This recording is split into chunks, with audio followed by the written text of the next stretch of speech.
This is a short story by Leo Tolstoy, the Russian author. Most of Count Tolstoy's works were not published until after his death. And this is one that some people have customized to their own setting, but I prefer Mr. Tolstoy's original. It's entitled Where Love Is, God Is Also. There once lived in the city of Marseille an old shoemaker, loved and honored by his neighbors, who affectionately called him Father Martin. One Christmas Eve, as he sat alone in his little shop, reading of the visit of the wise men to the infant Jesus and of the gifts they brought, he said to himself, "If tomorrow were the first Christmas, and if this Jesus were to be born in Marseille this night, I know what I would give him." He rose from his stool and took from a shelf overhead 2 tiny shoes of softest snow-white leather with bright silver buckles. "I would give him these, my finest work." Then he paused and reflected. "But I am a foolish old man," he continued. "The master has no need of my poor gifts." Replacing the shoes, he blew out the candle and retired to rest. Hardly had he closed his eyes, it seemed, when he heard a voice call his name. "Martin! Martin!" Intuitively, he felt a pressure. Then the voice spoke again. "Martin, you have wished to see me. Tomorrow I shall pass by your window. If you see me and bid me enter, I shall be your guest at your table."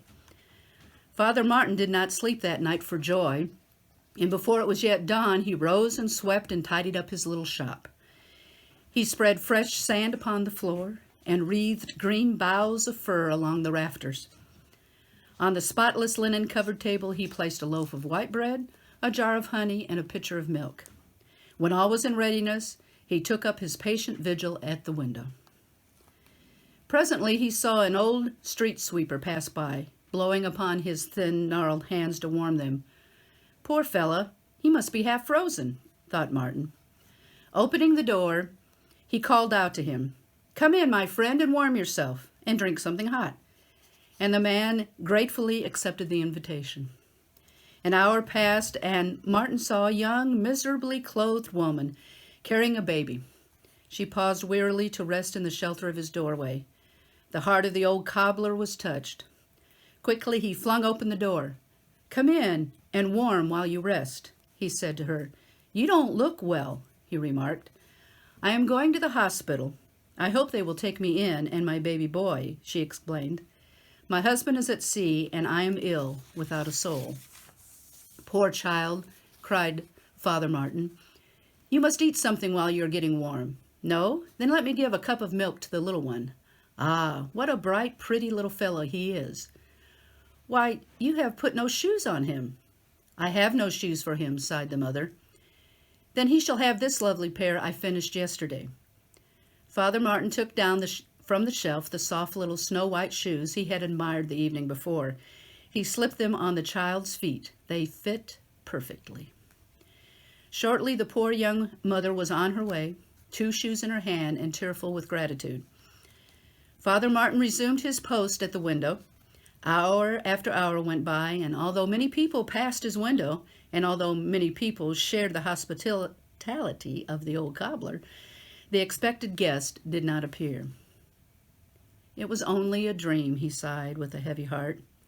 "I did hope and believe, but he has not come." Suddenly, so it seemed to his weary eyes, the room was flooded with a strange light, and to the cobbler's astonished vision, there appeared before him, one by one, the poor street sweeper, the sick mother and her child, and all the people who he had aided during the day. Each smiled at him and said, "Have you not seen me? Did I not sit at your table?" Then they vanished from his view. At last, out of silence, Father Martin heard another gentle voice repeating the old familiar words. "Whoever shall receive one such in my name receives me. For I was hungered, and you gave me meat. I was thirsty, and you gave me drink. I was a stranger, and you took me in. Verily I say unto you, inasmuch as you have done it unto one of the least of these, my brethren, you have done it unto me. Where love is, God is also."